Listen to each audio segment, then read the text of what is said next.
এ মুসলমান যুবক ভাই গো, এ পর্দার আম্মাজান ভালো করে শুনো গো, এখানে শেষ নয়, কিতাবের মধ্যে আসছে আপনাকে আমাকে এমন একজন নবীর উম্মত বানায় আল্লাহ পাঠাইছে। এই পৃথিবীর সর্বোচ্চ পয়গম্বর আল্লাহ পাঠাইছেন। কাউকে আল্লাহ আল্লাহর সাথে কথা বলার যোগ্যতা দিয়েছেন, কাউকে আল্লাহ কালিমুল্লাহ বানাইছেন, কাউকে আল্লাহ পৃথিবীর সেরা সূর্য বানায়া পাঠাইছেন, কাউকে আল্লাহ পশু পাখির কথা বলার যোগ্যতা দিয়া পাঠাইছেন, কাউকে আল্লাহ কণ্ঠের মধ্যে মধু দিয়ে দিয়েছেন, কাউকে আল্লাহ এরকম বর্ণনা দিয়া দিয়া পৃথিবীর মধ্যে পাঠাইছেন। কিন্তু বন্ধু গো, আল্লাহ পাক জানায় দে, আমি আল্লাহ পৃথিবীর মধ্যে সর্বোচ্চ পয়গম্বর পাঠায়া এত দামি বানাই না, এত মায়া করি না, এত দয়া করি নাই, যেরকম দয়া মায়া, যেরকম রহমতের ভান্ডার রাহমাতুল লিল আলামিনের উম্মতদেরকে দিয়েছি। আরো জোরে পড়বেন না সুবহানাল্লাহ। এরে মুসলমান ভাইরা আমার, এ যুবক ভাই গো, এ আমার পর্দার আলের কলিজার টুকরা আম্মা জান, ভালো করে অন্তরে কথাগুলা ঢোকানোর চেষ্টা করুন। আর কিতাবের মধ্যে আসছে সলক্ষ পয়গম্বরদের কে আল্লাহ পাক যা কিছু দিয়েছেন মুজিজা হিসাবে, সবগুলা যদি এক জায়গায় জমা করা হয়, আর আমার আপনার নবীকে আল্লাহ যেরকম মুজিজা দিয়েছেন, যেরকম সম্মান দিয়েছেন, যেরকম ইজ্জত দিয়েছেন, ওইগুলাকে যদি এক পাল্লায় রাখা হয়, তাহলে আমার আপনার নবীর পাল্লাটাই ভারী হয়ে যাবে। রাহমাতুল লিল আলামিন নবী, রাহমাতুল লিল আলামিন নবী, কুরআনে প্রমাণ, উম্মত বিনে কে বুঝিবে আমার দয়াল নবীর শান, উম্মত বিনে কে বুঝিবে আমার মায়ার নবীর শান। নবীর শান উম্মত ছাড়া বুঝার ক্ষমতা কারো আছে? এ মুসলমান, আজকে আপনি আমি মুসলমান, কিন্তু যদি আপনার আমার 3.5 হাত ভিতরে মুসলমানের যা কিছু লাগে যদি তালাশ করা হয়, দেখা যাবে কিছুই আমাদের ভিতরে নাই। শরীয়তের মধ্যে মুসলমানের তালিকায় যারা আছে, যাদের নাম লেখা হয়েছে মুসলমান হওয়ার পরে ইমানি মাদ্রাসায় ভর্তি হয়েছে, আল্লাহর বিধান হলো, আল্লাহর ফরজ বিধানগুলা পালন করতে হবে। যেমন ধরেন 5 ওয়াক্ত নামাজ, রমজান মাসের রোজা, মা বোনদের জন্য পর্দা, যাদের উপরে যাকাত ফরজ হয় যাকাত দেওয়া, যাদের উপরে হজ ফরজ হয় হজ আদায় করা, সৎ পথে চলা, অসৎ পথ থেকে ফিরে আসা, সুদ না খাওয়া, ঘুষ না খাওয়া, কারোর সাথে অন্যায় না করা, কারোর সাথে জুলুম না করা, আমাদের ভিতরে এগুলা তালাশ করা হয়, দেখা যাবে আমাদের ভিতরে এইগুলার খুবই অভাব। কিন্তু আমরা মুসলমানের তালিকায় আমাদের নাম আছে না নাই? এজন্য পানের মেহরানে আল্লাহ পাক জানায় দে, ওয়ালা কাদ কাররামনা লিবানি আদম। এ মানুষ, আমি আল্লাহ তোরে এত সুন্দর করে বানাইছি রে, আমি আল্লাহ ইতিপূর্বে যা কিছু সৃষ্টি করেছি, তোদের মতো এত সুন্দর আমি আল্লাহ কাউকে দেই না। আপনাকে আমাকে আল্লাহ শুধু সুন্দর যদি আমায়, আল্লাহ আপনাকে আমাকে বলতেছি মানুষ, আমি আল্লাহ তোদেরকে সৃষ্টি জগতের সেরা বানায় পাঠাইলাম। কেন? আল্লাহ জানায় দে, ওমা খালাকতুল জিন্না ওয়াল ইনসা ইল্লা লিয়াবুদুন। একমাত্র আমি আল্লাহর উদ্দেশ্য হইল বান্দা বান্দিরে দুনিয়াতে যাবি, আমি আল্লাহর গোলামি করবি, আমি আল্লাহর হুকুম মানবি, আমি আল্লাহর বিধান মানবি, আমার হাবিব মুহাম্মদ রাসূলুল্লাহর তরিকা মতে জীবন পরিচালনা করবি। এইটা হলো তোদের কাজ। আমি আল্লাহ তোদের তোদেরকে দুনিয়াতেই প্রতিশ্রুতি দিয়া দুনিয়াতে পাঠাইলাম যদি তোরা আমি আল্লাহর দেওয়া কাজ করতে পারো তাহলে আমি আল্লাহর কাছ থেকে তোরা প্রতিশ্রুতি নে আমি আল্লাহর কাজ করলে আমি আল্লাহ তোদেরকে জান্নাত দিয়া খুশি করে দিব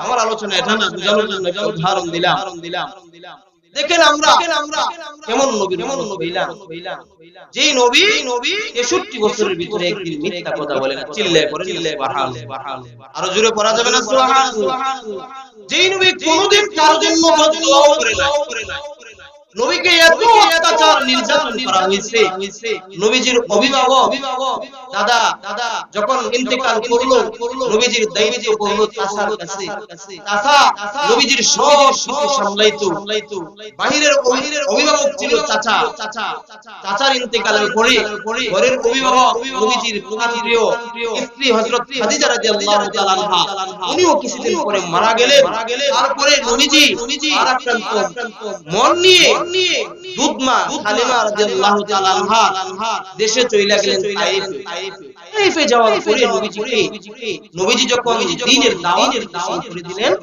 তখন দেখা গেল যারা একটু বয়স্ক বৃদ্ধ হয়ে গেছে মুরব্বি টাইপের যারা এলাকায় নেতৃত্ব দেয় যারা বিচার আচার করে ওই লোকরা বলছিল ও আব্দুল্লাহর পুত্র মুহাম্মদ তুমি তো আসছো ভালো কথা তুমি যেই ধর্মের দাওয়াত দিছো ওইটাও মাইনা নিলাম তুমি যেই কথা বলতেছো আমরা যে মূর্তি পূজা করি এই মূর্তি আমাদের কোনো কিছু করার ক্ষমতা নাই আমাদের এই মূর্তির অক্ষমতার কথা তুমি তুইলা ধরছো এটা ভালো কথা দ্বীনের দাওয়াত দিতেছো এটাও ভালো কথা কিন্তু মুহাম্মদ আমাদের এই তাইফের মানুষ ভালো না তুমি চইলা যাও মক্কায় চইলা যাও যদি তারা জানতে পারে তাহলে তোমার বিরোধিতা করবে তোমার উপরে অত্যাচার করবে তোমার উপরে নির্যাতন করবে তখন আব্দুল্লাহর পুত্র মুহাম্মদ রাসূলুল্লাহ সাল্লাল্লাহু আলাইহি ওয়াসাল্লাম করলেন যখন চলে আসবে তখন দেখা গেল এই কথাটা তাইফের যুবকেরা কেমনে যেন যাই না ফেললো যে মক্কা থেকে একজন লোক আসছে তার নাম হলো মুহাম্মদ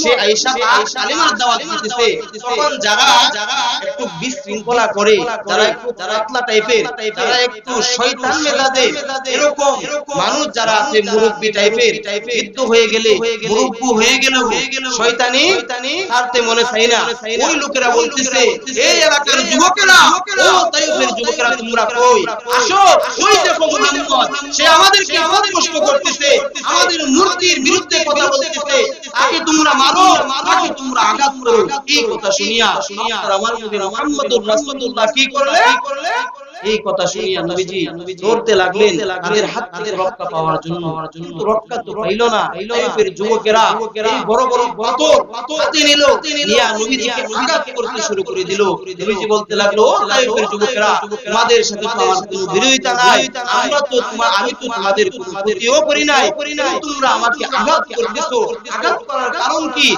তারা বলতেছে আনতা মাজনুন তুমি হইলে একটা পাগল আমাদের বাপ দাদা বলছে তোমাকে পাথর নিক্ষেপ করার জন্য এজন্য আমরা পাথর নিক্ষেপ করতেছি মুহাম্মদুর রাসূলুল্লাহ বলে ও যুবক ভাইরা আমি পাগল নই আমি হলো মুহাম্মদুর রাসূলুল্লাহ আমি হইলাম খাতামুন নবিয়্যিন আমি হইলাম সাইয়্যিদুল মুরসালিন আমি হইলাম শাফিউল মুরসালিন আমাকে পাথর নিক্ষেপ করিও না দেখা গেল তাইফের যুবকেরা নবীজির কথা শুনে না নবীজিকে পাথর আঘাত করা থেকে বিরত হই না এ মুসলমান যুবক এ কোরআনের মাঝা মুসলমানের ঘরে জন্ম নেওয়ার কারণে আমি মুসলমান হয়েছি এজন্য আপনারা আমার ইমানের চার নাই এজন্য আপনারা আমার ঈমান দুর্বল দেখেন আল্লাহর নবী তাইফের ময়দানে এই তাইফের যুবকদের হাতে কেমন অত্যাচারিত হইছেন তারপরেও দ্বীন ইসলাম ছাড়েন নাই ওই তাইফের বিরুদ্ধে কি করেন নাই বদদোয়া করেন নাই এই কথাটা বোঝানোর জন্য এ মুসলমান ভাইরা আমার এ যুবক ভাই গো এ কোরআনের মাঝান অন্তরে কান লাগায় শুনো কেমন দামি ঈমান নিয়ে আমরা মুসলমান হইলাম আজকে আপনার আমার ভিতরে মুসলমানিত্ব নাই আজকে আপনার আমার ভিতরে ইমানের পাওয়ার নাই। ওই যে নবীজি তায়েফের ময়দানে যুবকদের হাতে কত অত্যাচারিত হয়েছে, নবীজিকে আঘাত করতে করতে নবীজির উপরে এমন কোন জায়গা নাই, শরীরের মধ্যে এমন 1 ইঞ্চি জায়গা নাই যেখানে পাথরের আঘাত করে নাই। কিতাবের মধ্যে আসে নবীজিকে যখন তায়েফের লোকেরা আঘাত করতে লাগলো, দেখা গেল ওই আঘাতের কারণে নবীজির শরীর থেকে রক্ত পড়তে পড়তে তায়েফের জমিনটা ভরপুর হয়ে গেছে। নাউযুবিল্লাহ। নবীজি ডাক দিয়ে বলে, এ তায়েফের যুবক, তোমরা আমাকে আঘাত করিও না, আমি তো তায়েফ ছেড়ে চলে যাচ্ছি। যুবকেরা বলে, না না, যতক্ষণ পর্যন্ত তোমাকে না মারি ততক্ষণ পর্যন্ত আমরা পাথর নিক্ষেপ বন্ধ করব না। এক পর্যায়ে দেখা গেল আল্লাহর পয়গম্বরের সাথে নবীজির পালক পুত্র যায়েদ ইবনে হারিসা ছিল। যায়েদ ইবনে হারিসাকে এরকম পাথর দ্বারা আঘাত করতে শুরু করে দিল। নবীজি ডাক দিয়ে বলে, তায়েফের যুবক, ও শত্রুতা থাকলে আমার সাথে থাকতে পারে, কিন্তু আমার পালক পুত্রের সাথে তোমাদের কোনো শত্রুতা নাই। আমার সন্তানকে তোমরা মাইরো না, আমাকে আঘাত করো। নবীজি দৌড়তে দৌড়তে এক পর্যায়ে দেখা গেল একটা খেজুর গাছের পাশে গেল। নবীজি যায়েদ ইবনে হারিসাকে ওই খেজুর গাছের মধ্যে বাঁধিয়া নবীজির উপরে এরকম পাথর নিক্ষেপ করতেছে, বৃষ্টির মতো পাথর। নবীজি সামলাইতে পারে না। এক পর্যায়ে দেখা গেল তারা পাথর নিক্ষেপ করে নবীজি দৌড়ে আবার পড়ে যায়, আবার দৌড়ে বাঁচার জন্য, কিন্তু ওই পাথরের আঘাত থেকে বাঁচতে পারে না। নবীজির শরীরে 1 ইঞ্চি জায়গাও বাকি নাই, তারা পাথর নিক্ষেপ করে নাই।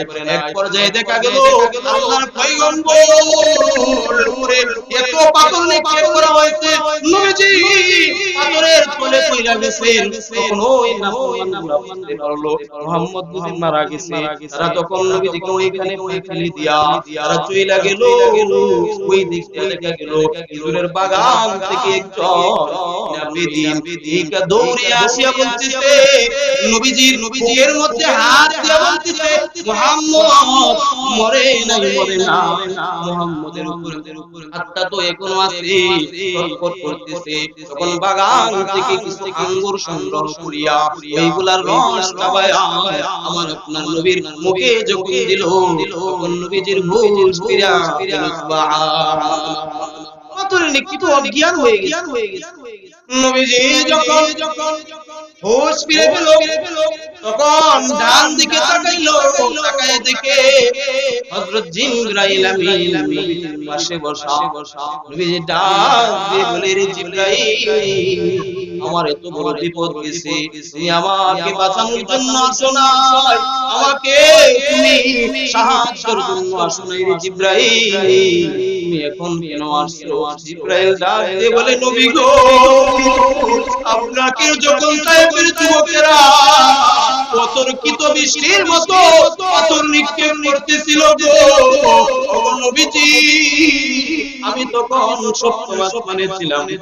আমি আল্লাহকে ডাক দিয়ে বলে, ও দয়ার মালিক, আপনার পয়গম্বরকে তো তায়েফের যুবকেরা মেরে ফেলতেছে, আপনি আমাকে অনুমতি দেন আপনার পয়গম্বরকে রক্ষা করার জন্য। আল্লাহ ডাক দিয়ে বলে, হে জিবরাইল, তুমি অপেক্ষা করো রে জিবরাইল, এই সুযোগে আমি আমার বন্ধুর গুনাহগার উম্মতের গুনাহগুলো মাফ করিয়া নিই। সুবহানাল্লাহ। জিবরাইল ডাক দিয়ে বলে, নবী গো, আমি তো ছটফট করতেছি, আমি তো আসমানের মধ্যে চিল্লাই, কিন্তু আল্লাহ অনুমতি দেই না, বিদায় জন্য আসতে পারি না। ও নবীজি, আপনি যদি একটা বার অনুমতি দেন গো, আপনি আমাকে দেখতেছেন, আমি একা আসি না, আমার সাথে ৭০,০০০ ফেরেশতা নিয়ে আসছি। ওই যে ডান দিকের পারে, ওই যে বাম দিকের পারে তারা অবস্থান করতেছে। আপনি যদি একবার অনুমতি দেন, আমি ওই তায়েফবাসীকে জমিনটা উল্টায়া জমিনের ভিতরে তাদেরকে ধ্বংস করে দিব। কিন্তু নবীজি বলে, হে জিবরাইল, এই তাইফবাসী বুঝতে পারে না, আমার চিনতে পারে না, না রে জিবরাইল এত বড় ক্ষতি তাদের করা যাবে না, তারা আমার উপরে অত্যাচার করেছে, তারা না বুঝিয়া না চিনিয়া, যদি তারা ঈমান নাও আনে তাদের পরবর্তী যারা আসবে নতুন প্রজন্ম তারা হতে পারে ঈমান আনিয়া আমার কালিমা গ্রহণ করবে। সুবহানাল্লাহ। জিবরাইল আমিনকে নবীজি ডাক দিয়ে বলে, ও জিবরাইল, তাইফবাসীদেরকে ধ্বংস করার দরকার নাই। দেখো তাইফের যুবকেরা আমাকে এত জুলুম করেছে, এত অত্যাচার করেছে, আমি মাটি থেকে উঠতে পারতেছি না, আমার কোমর ভেঙে দিয়েছে, তুমি একটাবার আমাকে কুলো করে আমার বাড়িতে দিয়ে আসো। সুবহানাল্লাহ। তাহলে কেমন নবী পাইলাম আমাদের জন্য, বা যারা নবীর উপরে জুলুম করেছে, অত্যাচার করেছে, বদদুয়া দিয়েছে, তাহলে এই নবীর দাম কম না বেশি? বেশি। ওগো কামলিওয়ালা তুমি মদিনাওয়ালা, তোমারই জন্যে জগৎ উজালা। ওগো কামলিওয়ালা তুমি মদিনাওয়ালা, তুমি আলোর নবী, তুমি দিনের নবী, তুমি আলোর নবী, তুমি দিনের নবী, তোমার উপরে দরুদ পড়ে আল্লাহ তাআলা। ওগো কামলিওয়ালা তুমি মদিনাওয়ালা, তুমি নয়নের তারা, তুমি প্রাণের ইশারা, তুমি নয়নের তারা, তুমি প্রাণের ইশারা, তোমার উপরে দরুদ পড়ে আল্লাহ তাআলা। ওগো কামলিওয়ালা তুমি মদিনাওয়ালা।